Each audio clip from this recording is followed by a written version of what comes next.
Hi, I'm Jenny Poff, founder of the Designers Roundtable, a national accountability group for independent creative business owners.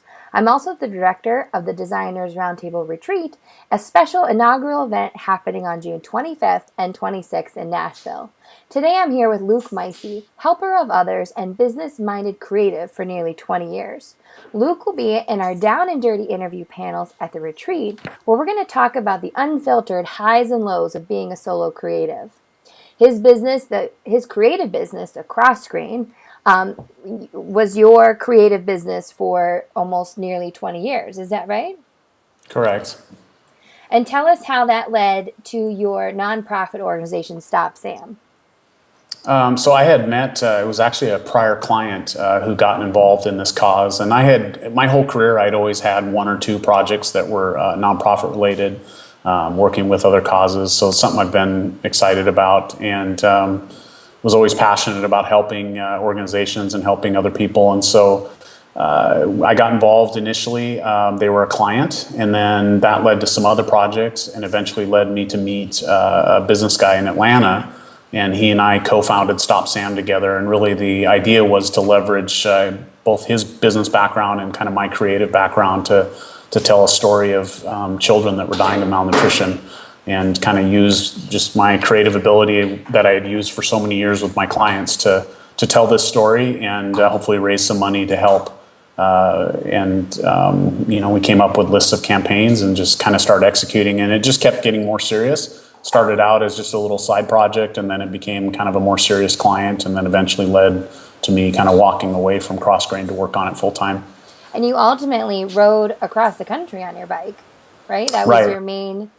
Yeah, so one of the campaign ideas, I was brainstorming, and cycling's had a huge impact on me personally. I've lost over 100 pounds riding a bike, and it's been just an amazing place for me to kind of be alone and kind of rack creative ideas around in my brain and kind of think about client projects and life and all kinds of things. So the cycling project was something that was a dream of mine, and it was on my list for quite some time, but I kept pushing it away because it just wasn't the time in my life when I'm supposed to do stuff like that.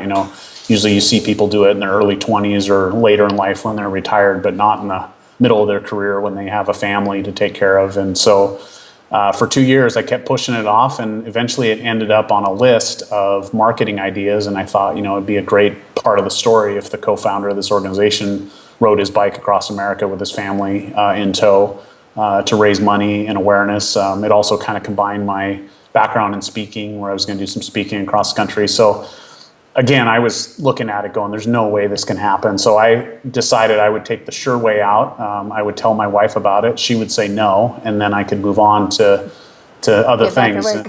Get back to work. And so I told my wife about it, and she looked at me and said, "Oh my gosh, that's an amazing idea. We have to do that." And so from the time she said yes, a year later, we had basically given up everything and executed this trip. And so June of last year, I got on my bike in San Diego. I rode my bike from San Diego to Portland, Oregon, and then from Oregon all the way across to New York.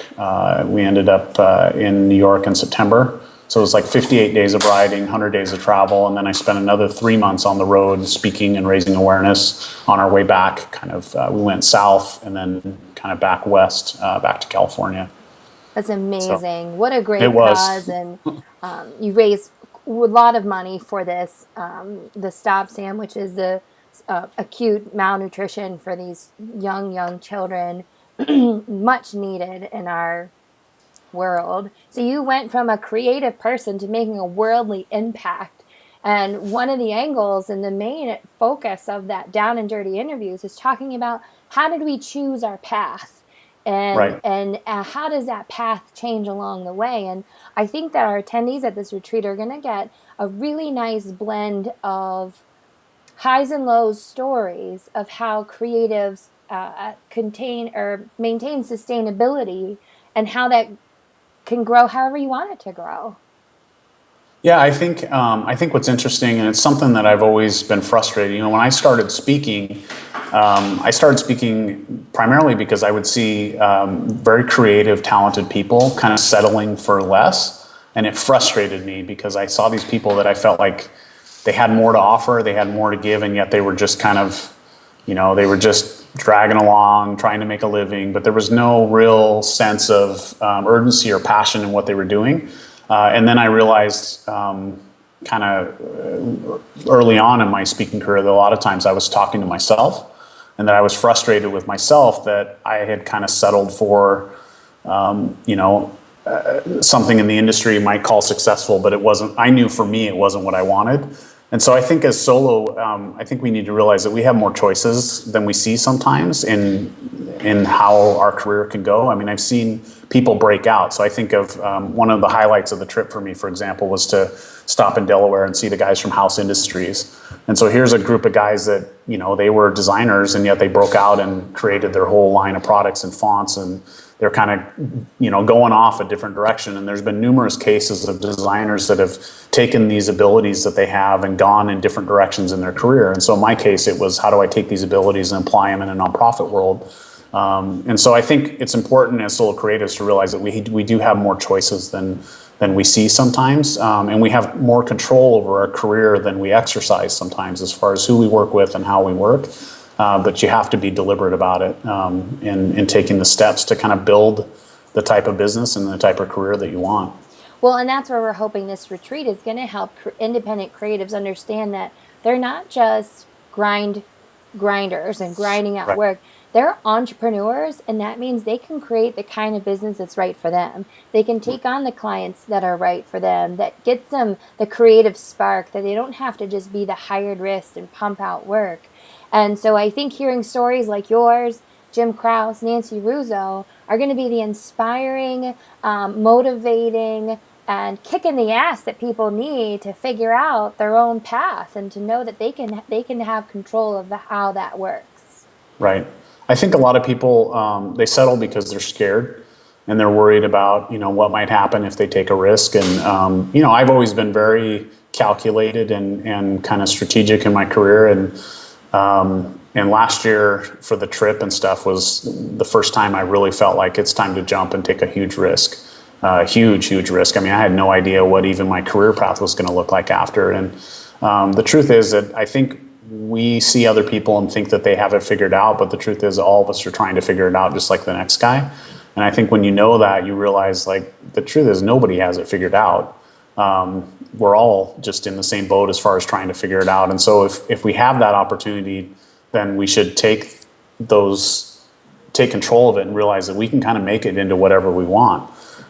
It's interesting to look at an industry that talks about being outside the box and creative thinkers, and yet you look at a lot of businesses in the creative industry and they're all exactly the same. They're all trying to grind out work. They're going after the same clients. And even as the industry continues to change around us, I think you have a choice of whether you can kind of let that affect you and just kind of realize that, there's no money in this business anymore, or you can change the game and do something completely different. And there's people that are, and I think those are the people that I think they're still fearful and they're still scared, but they jump anyways.